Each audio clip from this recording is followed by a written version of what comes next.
This is not a government-sponsored effort, but that allows us a lot of flexibility in country. I've personally taught in a bunker just because of the force protection and the risk assessment. We're all supported. Ukrainian Freedom Fund is all driven by donations of the American people. So we're true believers, and I'm going to assume you're out here in the audience, you're true believers as well. The evolution of the armed forces of Ukraine is not just about their survival in the current fight. The evolution is about a fundamental transformation from a Soviet-style top-down command structure and culture to a Western NATO-standard agile force. This transformation started, at least on paper, before Russia's 2022 invasion, but as you can probably appreciate, this transformation has accelerated since 2022 in the crucible of combat and with an unprecedented expansion of Ukraine's military, where the stakes really can't get any higher. This is their national survival. The foundation of this transformation is built upon doctrine and the training, education, and development that is needed to actualize and enculturate that doctrine. Ukraine's goal is to shift from a rigid, centralized control system to a decentralized mission command in order to empower units at all levels to make real-time decisions on the front lines, informed by their commander's intent and enabled by a more Western approach to organizing and leveraging the battlefield functions. They are not transforming for transformation's sake, but to create a force that can think and act faster than their adversary to take advantage of the inevitable opportunities that always arise from the always chaotic battlefield. As you can hopefully appreciate, this profound transformation has enough layers and avenues to keep us here all day. But luckily, we have 4 passionate subject matter experts and practitioners to help us understand what is being done and what remains to be done in transforming Ukraine's military. To my immediate left is Andrii Ryzhenko, a retired captain of the Ukrainian Navy, who served over 35 years at sea and ashore, including aboard surface warships, at the Ukrainian Navy headquarters, their Ministry of Defense, and as well as NATO's Supreme Headquarters. He organized and carried out more than 100 multinational crisis response exercises, including the US-Ukrainian Sea Breeze exercises and various NATO and EU operations. Additionally, Andrii authored the Mosquito Fleet concept for the Ukrainian Navy. After retirement, he works with the Ukrainian Freedom Fund to improve tactical training and is a consultant in operational concepts. Next, we have Craig Wonson, is a retired U.S. Marine Colonel, infantry officer, and operational planner with more than 3 decades of military service. He commanded at the lieutenant colonel and colonel levels and supported operations in Iraq and Afghanistan. He is a graduate of the Marine Corps School of Advanced Warfighting. And Craig was also the Marine Corps Fellow, the first Marine Corps Fellow at Yale University's Brady Johnson program in Grand Strategy. He served for 8 years as a military professor just down the road at the U.S. Naval War College, as well as the Marine Corps Senior Service Advisor to the college president. Craig has traveled to Ukraine 3 times supporting UFF's mission and will be returning there later this summer. Next is we have Mykhailo Pinkevich, or Misha to his comrades. He is an advisor to Constanta Airlines and a retired colonel in the Armed Forces of Ukraine. He began his military career in 1983 as a naval aviation pilot and served in the Soviet, Northern, and Pacific fleets. In 1994, he joined the Ukrainian Navy, rising to Deputy Chief of Staff of the Ukrainian Navy Command. After Russia's full-scale invasion, he returned to active service in April 2022, and he commanded, not an aviation unit, he commanded an infantry battalion. Yes, I said infantry battalion. For 2 years, and in 2023 was appointed to the General Inspectorate of the Ministry of Defense. He retired in late 2024 with the rank of colonel and continues to contribute as a mentor and instructor for the Ukrainian Freedom Fund. Next, we have Drew Barnes, who's a U.S. Marine Corps veteran and an accomplished operations leader with a diverse background spanning military service, manufacturing, multimodal logistics, and strategic business development. As an infantry officer, Drew served in Iraq, Afghanistan, and across Eastern Europe, leading teams in complex and high-pressure environments during peace and in combat. Of particular relevance for today's panel is Drew's experience planning and conducting multinational training exercises throughout the former Soviet bloc countries focused on NATO doctrine. Since 2023, Drew has traveled to Ukraine 3 times for UFF, serving as an instructor and contributing his expertise in individual soldier and unit training. I'm now going to turn over the speaking to each of our panelists. They're going to get 5 to 7 minutes to give you their remarks, their perspectives. And then once that is complete, we're going to open the floor for questions. Without further ado, Andrii.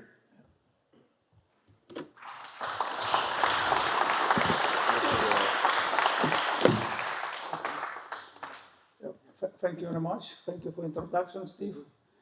I would like to explain you about how our activity, our training of Ukrainian military units impact on development of doctrine education in armed forces of Ukraine. First of all, thank you very much for American citizens, for the Western partners providing a lot of billions of dollars in ammunition and newest weaponry to Ukraine, because really it saves Ukraine as an independent country, it's saving our desire to build democratic society. Without this help, we will not be surviving.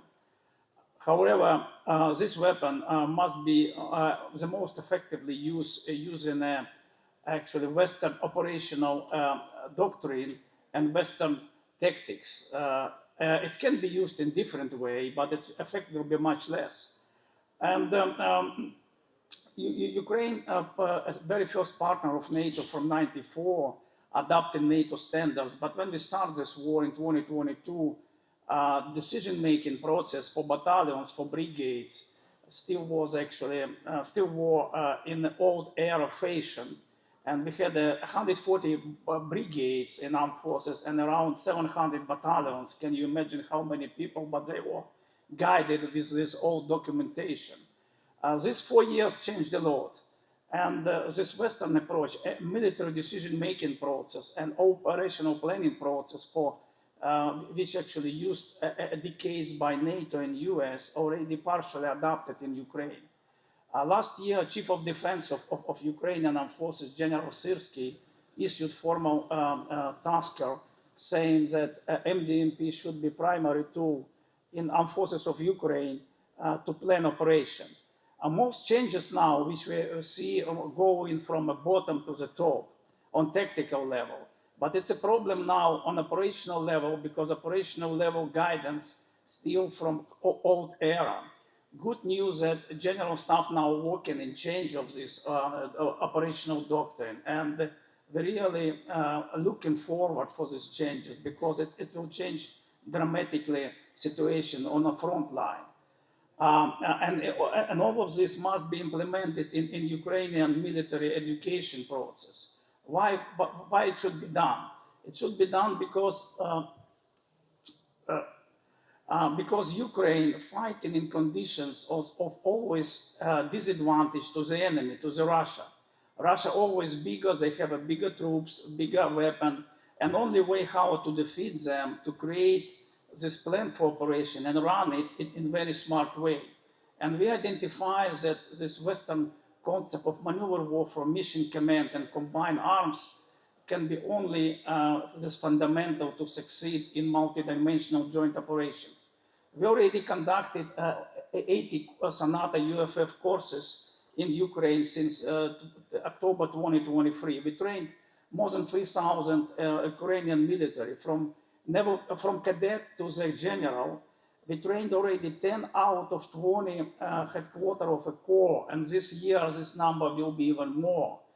And just very soon we will train Joint Operation Command, which strategic level headquarters in Ukraine, and also Operational Command.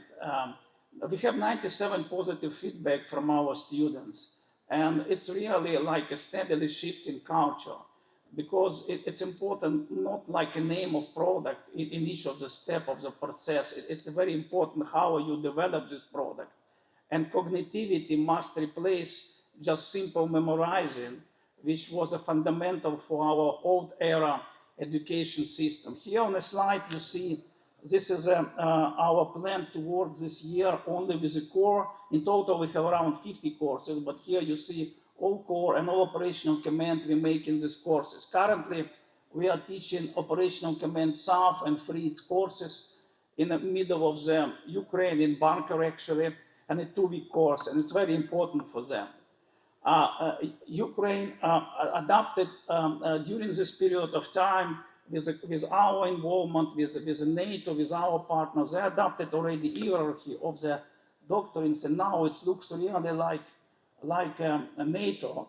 With a concept on the top, capstone doctrine, key doctrines, and guiding doctrine. 74, maybe it's a little bit boring, but it's already reflect normal way how to manage these documents. Important that Ukrainians need to be trained more what is the logic behind, how you develop it, how they interact. And again, cognitivity and creative thinking must be basement for the development of them. NATO UFF conducted 2 courses on doctrine last year. We plan to do 4 more this year, including course for unmanned system. It's very important because this MDMP, this is like showing the 7 steps of MDMP. It's very simple actually, because you're using sometimes in your civilian life the same steps when you're building a project, but they can be successful in a war if it works within this like Western or US operational art. And fundamentals for this art is a mission command, maneuver warfare, and combined arms. It's very new for Ukrainians, and during our courses we teach them first week only this issue, and we will training them that it pretty much depends on the trust to the junior commander, and this is a success of the whole mission. If you're acting faster, you always outcycle your enemy in decision making. Also very important that any military doctrine and tactics, they're effective only on a moment when enemy adapt to it. And actually, if you're using old doctrines, which Russia uses still now, I would say it's outdated since day of the signature of this doctrine. And in conclusion, I would like to say that, yeah, Ukraine needs help in adapting of this methodology at tactical and operational level. Ukraine needs to reteach with the help of US and other partners, instructors and teachers at academies and training centers. And it's very important, and it will be really successful to the attempts to finish this war with the maximum advantage of Ukraine and restore its sovereignty and build democracy. Thank you.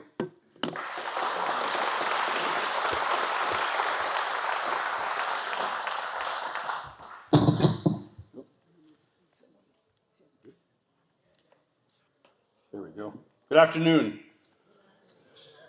I have a series of slides here. I know we're pressed for time here, so I'll hit the wave tops in most of these, but these slides are really designed to hopefully encourage questions after. If we don't have time, because we're running long on time to do Q&A, please grab one of us off to the side, either myself or my colleagues. We'll be happy to talk in more depth on anything we cover here, or you can get our contact information. I'm sure we'll all be happy to reach out to you and, again, continue the conversation at another time.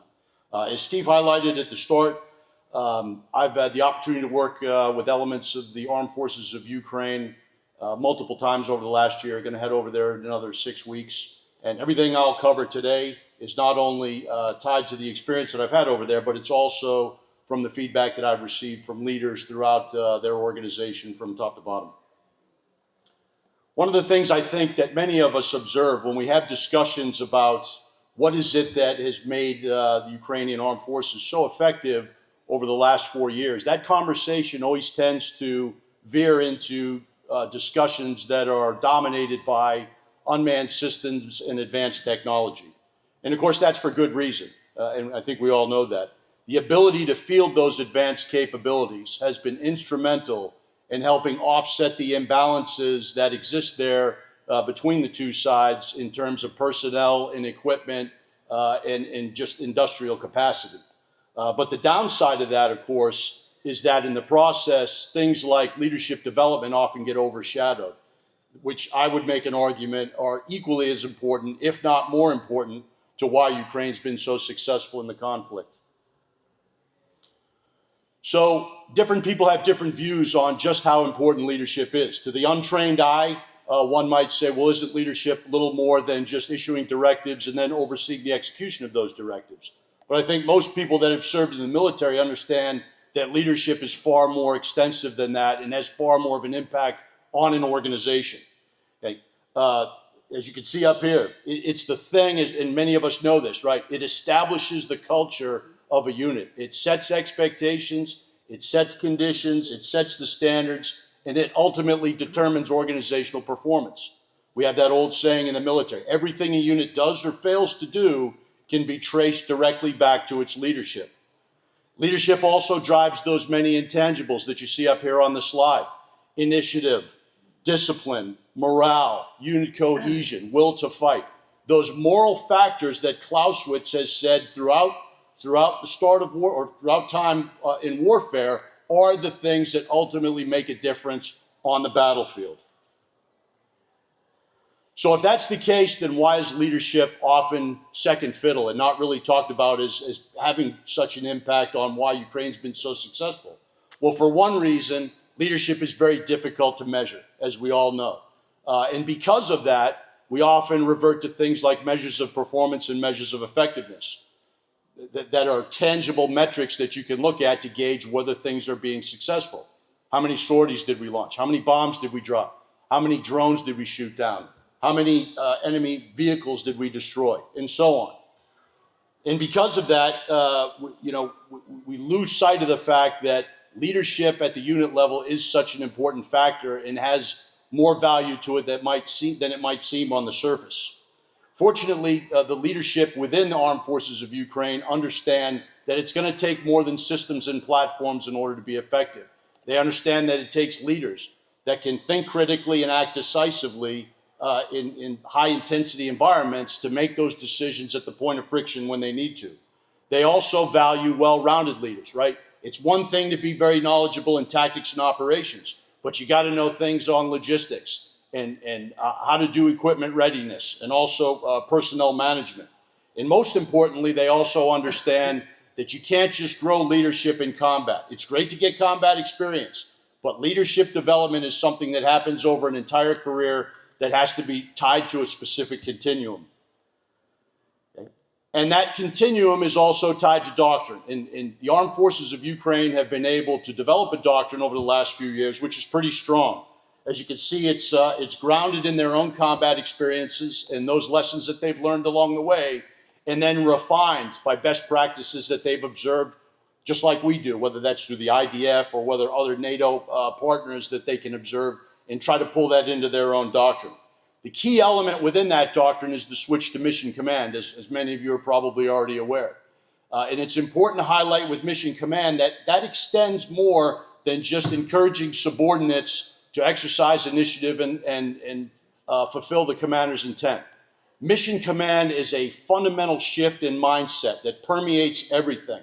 It is based on the belief that even with advanced technology, okay, conditions on the battlefield are going to continue to be uncertain and marked by fog and friction. And you're going to require leaders that have the ability to adapt down at the point of friction and immediately make change when they have to.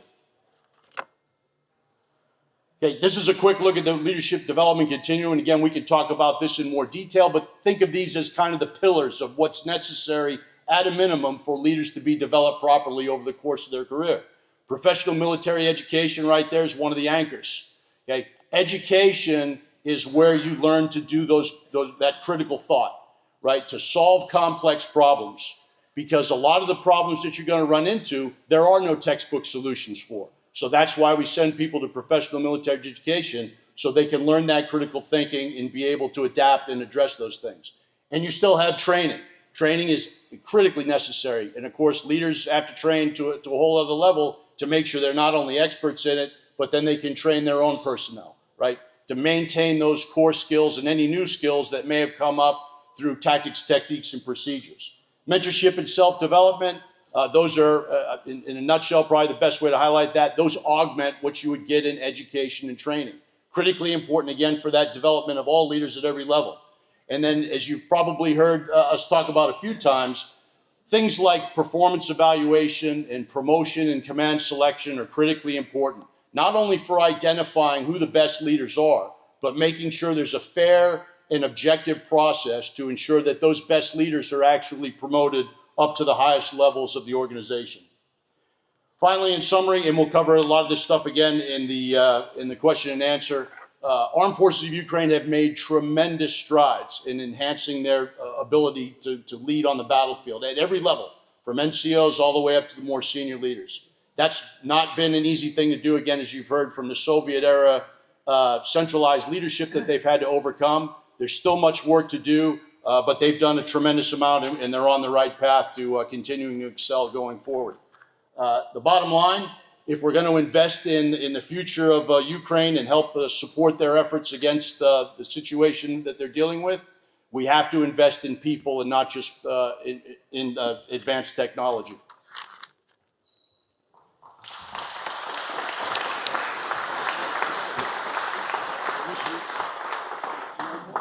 Misha?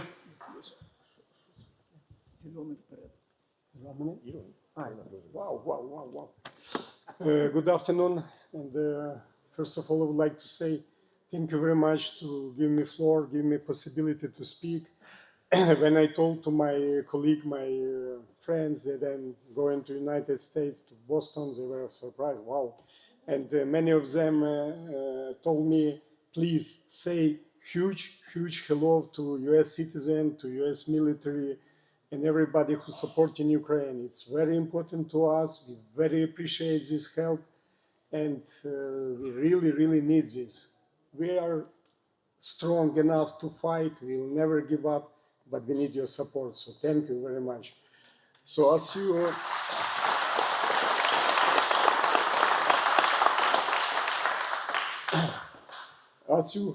have got from Steve introduction, in March 2022, when full invasion Russia started, I was in civilian life, retired already, but I have got distinct decision to return back to active duty. It was my will. It was very strong and decision to fight. First of all, fight for my family, for my kids, and for lovely Ukraine. I was confident, and many of my friends, we call each other, we have to go back. It was no doubt. It was a strong message from your heart to go immediately. So I drive my family back to safe place, to West Ukraine, and return back. So I was running. I need to fight. We were strong, we were emotionally feeling that we can, and nobody will get to our country. We will save our land, and we know that never we will lose this. We will never give up. And at that time, frontline need more battalions, and Armed Force created up to 50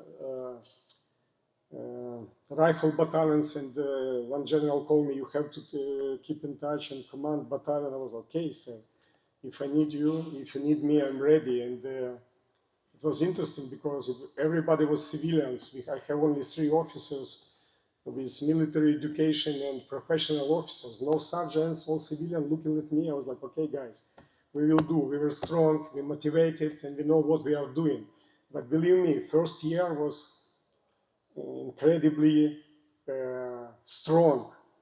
We understand what we are doing. No fear, just confidence. And give me, where is enemy? Where is enemy? So we don't have much equipment. I mean, we have only rifles and machine guns, 1.5 mortars, and slowly we receive more and more weapons. And mostly we have got from Russians. So end of the first year, we have 4 T-82, 6 BMP 82A, not in BTR 82A, 7 BMP, and many trucks. So everything what we get it from Russians. It was very cool, and it was like, it make us more confidence. We know we can fight. We can do all this process successful to us. And by the end of the first year, by the way, my opinion that we were very successful first year, 22. Why? Because of people. People was looking, motivation was very high, and their eyes, I never forget their eyes. They looking like, give me order, we will destroy everything. So it was high motivation. Everybody knows that we have to stop enemy, and we did it successfully. Why? Because system was decentralized. So we understand first, possibly 2 months, that speed of adaptation on battlefield give us success. Adaptivity, initiative. So we give initiative for tactical level. We give order how to do, but not what to do, but not how to do. And it was working. And we choose leaders on the tactical level. We put sergeants. So all company commanders were sergeants. No understanding what this tactic is, how to work. But slowly, step by step, we were very successful. And in early 2023, I was visiting Kiev for 2 days. I never left front line, because if you left for 1-2 weeks, you're out of understanding what happened in the real situation. So situation awareness was very important. And one of my very good friend died, and I told I will go to Kiev. His ceremony was in Kiev. And for 1 day I came to Kiev and give respect to him and his family. He was like brother to me. And it was something that you cannot explain. You feel it inside and still feel it.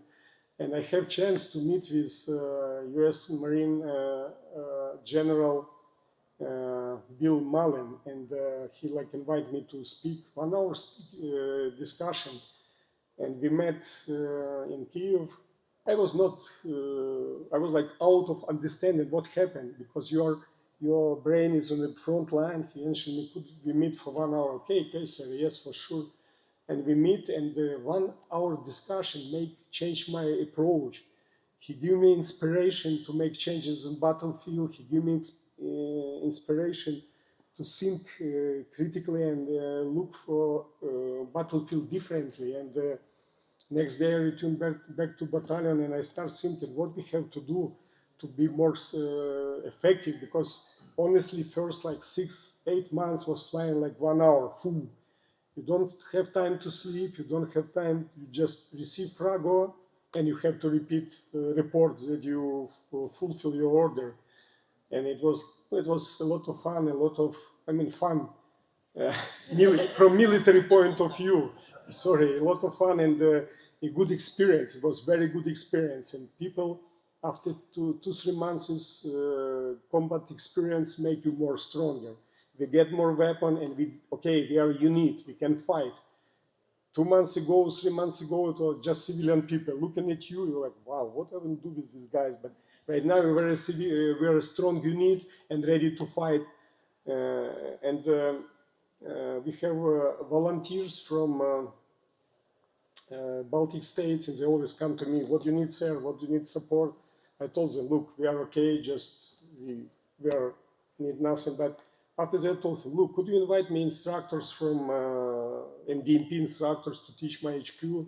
They told me, yes, okay. And they sent me 3 territorial defense representatives from Estonia, and they conducted on front line. It was, I did not report to higher commands that we have them on front line. It was prohibited because they are under threat, but they came, they conducted courses, and we understand we need this procedure to make our planning better, to conduct, and we, of course, we're not using MDMP or all this philosophy of planning NATO's Western philosophy in full, but we understand that adaptivity on the battlefield, speed of decision making, initiative on the tactical level is very important, very, very important. So we start to use this process, and it was successful. And if you know, 22 and the middle of 23, we will never back up. We will never step 1 step back, never. And we were proud of this, and always when we have meeting, later we are discussed between our friends. It was one of what we're proud of. We never give step back and never give any meter of our ground. Situation low, and what my point is that situation on battlefield give us message. We need to make changes. We need to change critical thinking, approach to planning, and it will help us. Main mission was to save people. People was very important, and we still have lack of many in units. Right now it's 45-65%. It's like nothing, but we're strong and we're successful. When I retired in 2024, I was wounded twice and have limited of health, and they, oh, I need to retire. And I joined Ukraine Freedom Fund as instructor, and we are doing training on battalion and brigade tactical operational level, core level. And I spent, during this year, I spent like up to 10 courses with battalion commanders.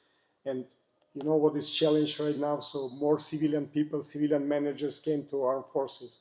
They have different approach. They never will stay under system. They decline and they never accept a centralized system. Like we still have some levels, and they need new approach, new framework of planning, MDMP. So we teach them, we explain them, not teach, instruct them and help them. So on battalion level, they suffering changes. They always asking, we need this. Give us chance, give us lectures, they read books. Everybody uses books, and but everybody showing, please train or send message to the operational level, because on tactical level, they know they need this, and they look, operational level have to help us and give us like direction. It will be much better working. So I wanted to say that very important support of partners.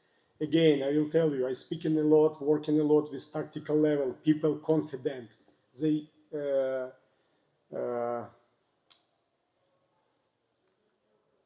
tired from war, they exhausted, but they strong.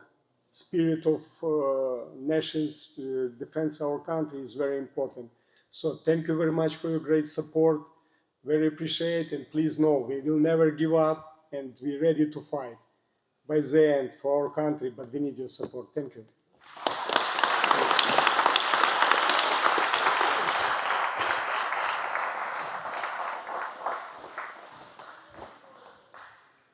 Wow. Thanks a lot, Steve, for putting this order together, so I have to follow that. Yeah, awesome. You're up for the job. Right. So, yeah, guys, as he said, I'm Drew Barnes, former Marine Corps officer, and I currently work with Sonata on MDMP and TLP training. I've been doing this since 2023. I've gone over 3 separate times. So, what we focus on, a lot like what Misha was talking about, is MDMP, military decision-making process at kind of the battalion and higher level. And then we're doing TLP, troop leading procedures, company and lower level. So we're hitting it at all levels. Like Misha said, a lot at the tactical level, they're having to do a lot of this just because of the evolution of the battlefield and how that's worked. But training at higher levels, getting that operational level to start using a little bit more of MDMP. And we've also do some of the operational planning process at the strategic level as well. So some of you might have questions, especially as you look at this panel and say, you know, okay, so what do we, I'll call myself a Marine has-been, not these guys, but, U.S. Marines that have experience in Afghanistan and Iraq, like what do we bring to the table for the Ukrainians? And they're fighting, that's a valid question. So, the first thing when I first went to Eastern Europe as a Marine and started meeting officers that were my age that had lived under the Soviet Union, and then you can see it with these guys in Ukraine that we work with on a daily basis. They remember what that was like, and that's something so foreign to many of us that have grown up in America with the freedoms that we have.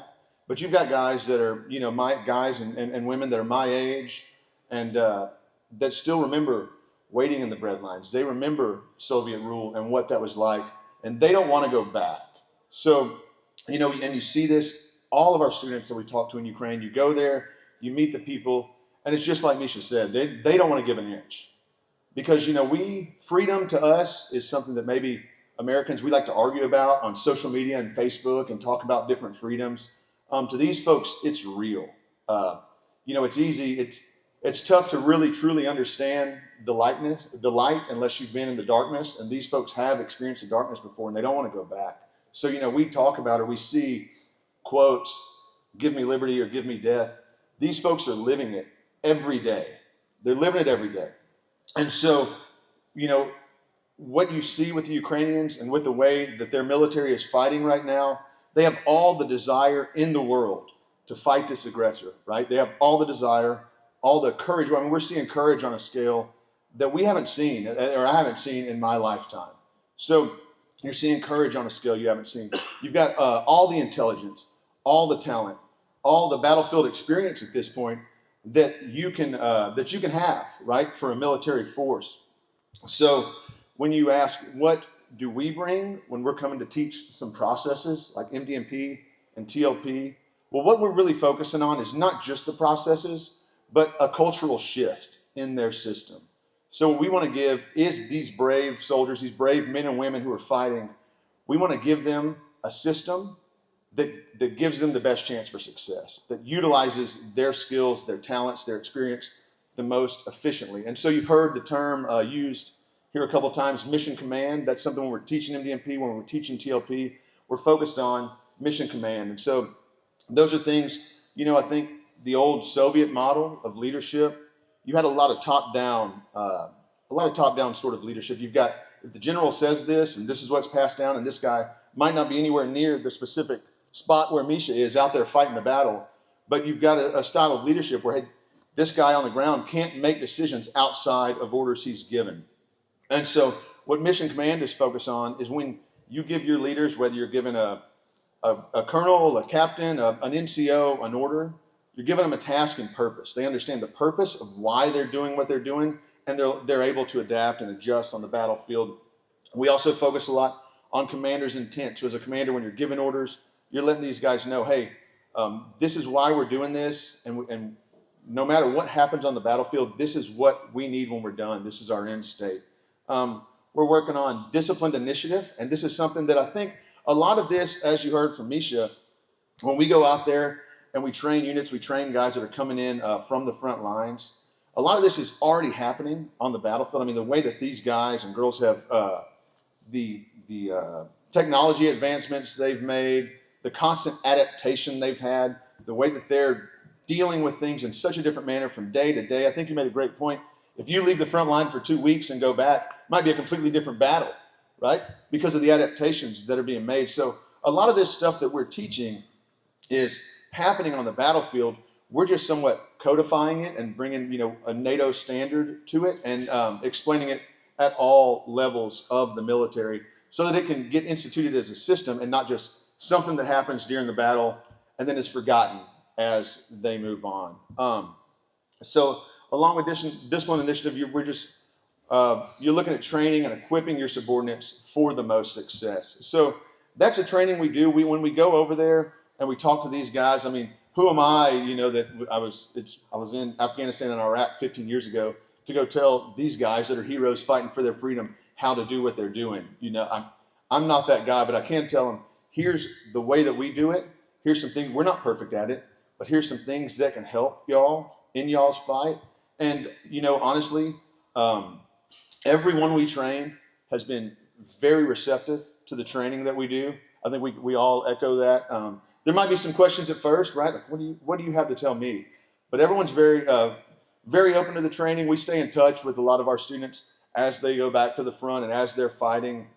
And it's always interesting to see, you know, how they're utilizing some of the things that they're learning, just like Misha, you know, said he did after meeting with General Mullen.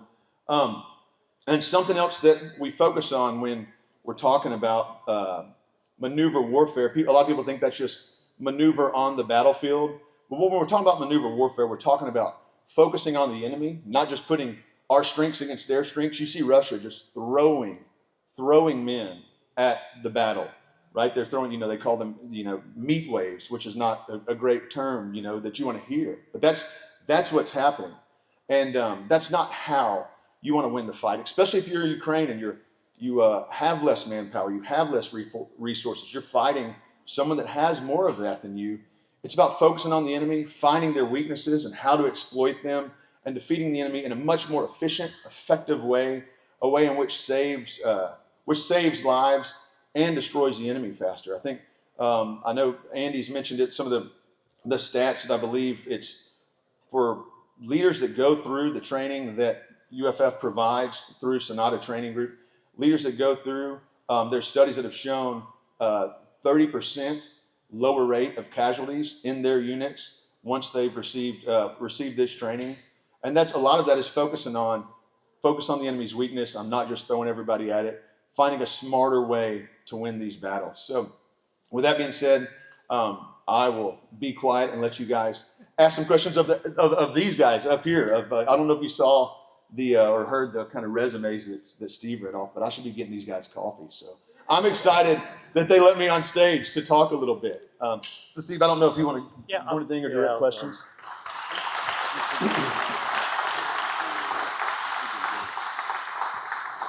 The great thing about being a Marine Colonel, it's probably the most unmovable object on planet Earth. And so I'm going to deviate from the script just for 60 seconds. And the great part is I wrote the script. You may not see it on the slide. It's very fortunate that I'm fluent in Ukrainian. Greg is fluent in Ukrainian, and Drew is fluent in Ukrainian, which is complete BS. I don't speak a lick of Ukrainian. I can order a beer. So we rely on our interpreters. And our core group of interpreters are these young women up here who have masters in English and are certified interpreters, and they help us teach hand in hand. And the challenge we have is keeping them on the payroll because they're highly sought after. So you think, well, let's pay these retired Marines to go over, and we love it, but we can't do it without them. So.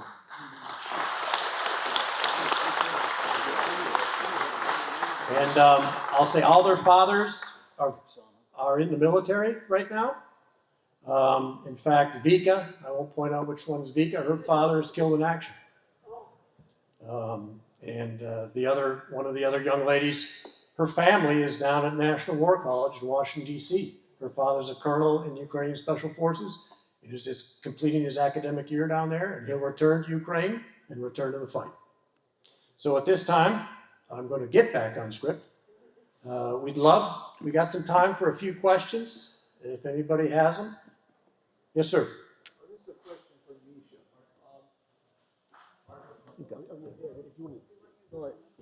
Just so everyone can hear. Sure, yeah. Can you make any comment about interviews with captured enemy soldiers in terms of training and morale? Yes.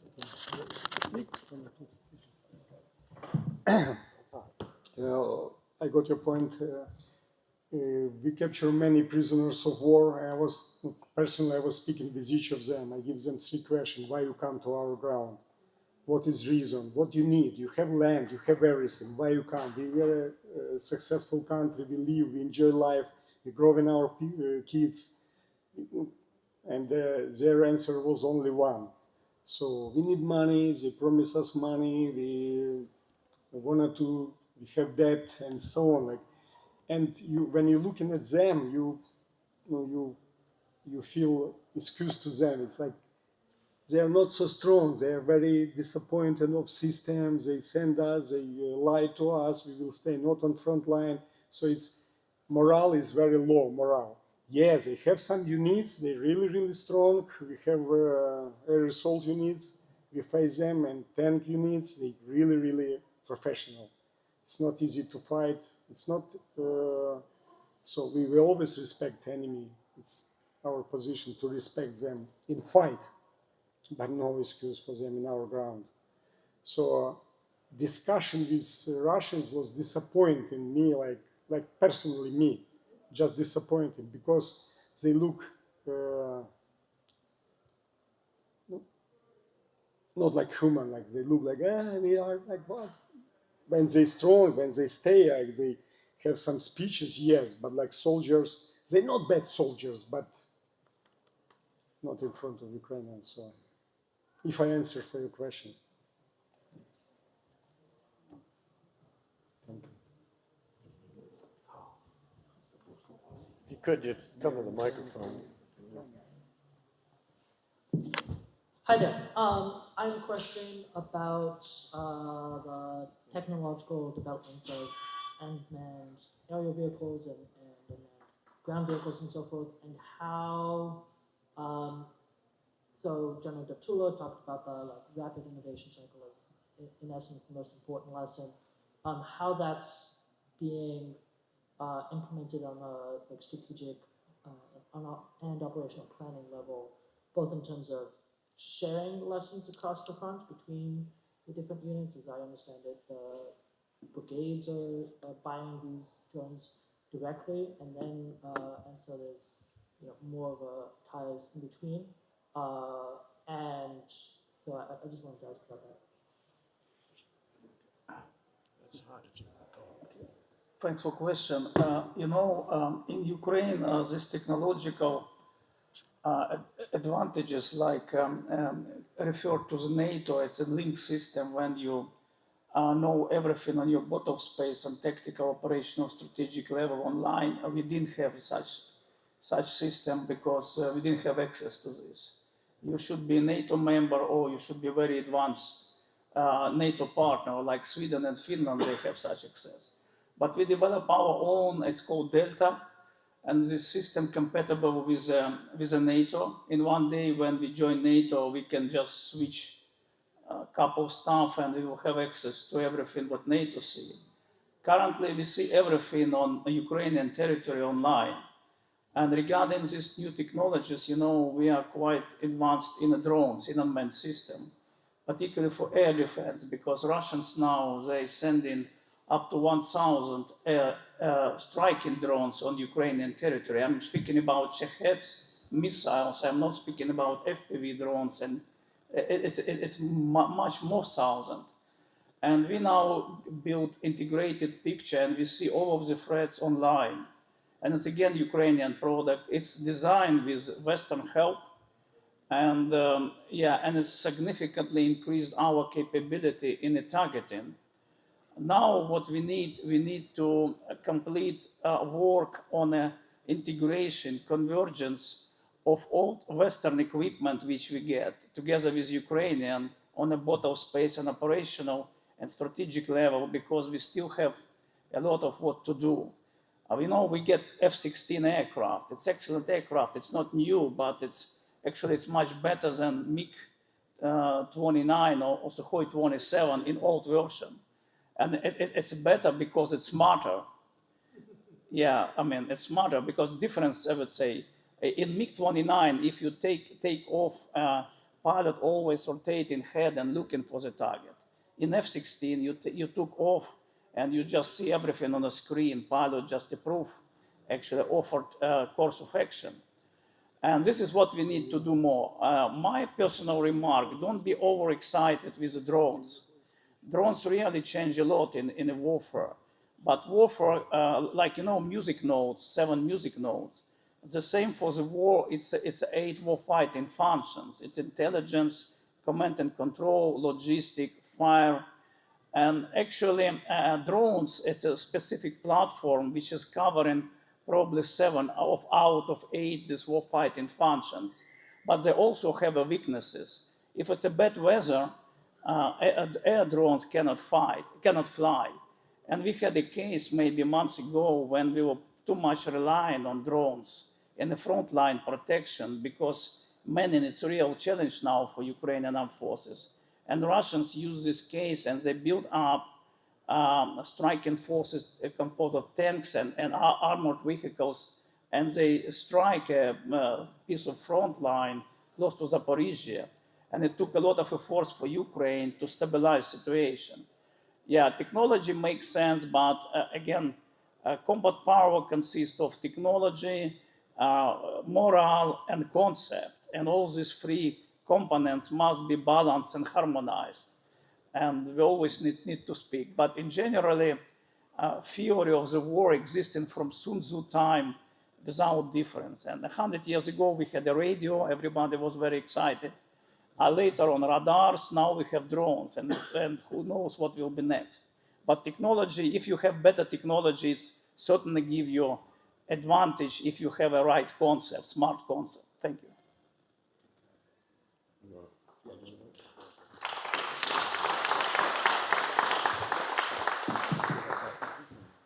Yeah, I just wanted to add on to that real quick and circle it back to training, education, and leadership. One of the things that you highlighted at the back end of your comment there was is the sharing of information between the brigades, right?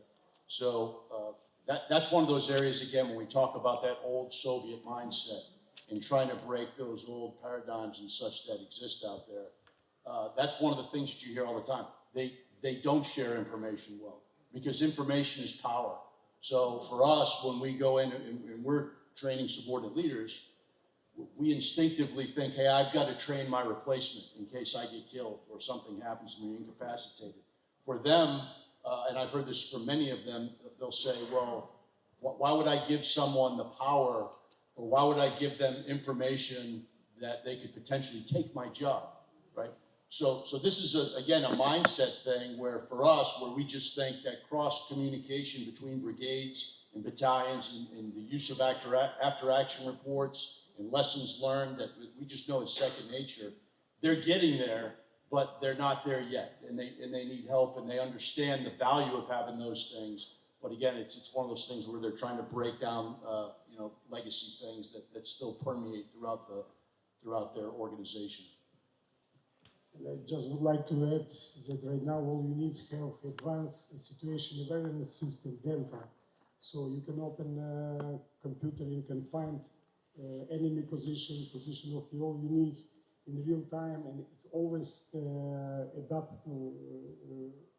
adjusted. So real information in real time, so it's much easier to plan your operation and understand what's happening left flank, right flank, and how you can do. So it's very, very advanced one and very useful. And unfortunately, I'm out again. Unfortunately, we have a rather tight schedule, but on a positive note, if you have another question, this panel will loiter in the back and you can ask it one-on-one, and they may be able to tell you things they wouldn't tell you from the podium. So appreciate your attention, appreciate your interest, and we're going to take about 5 minutes to reset for the next panel, and we will continue to march. Thank you.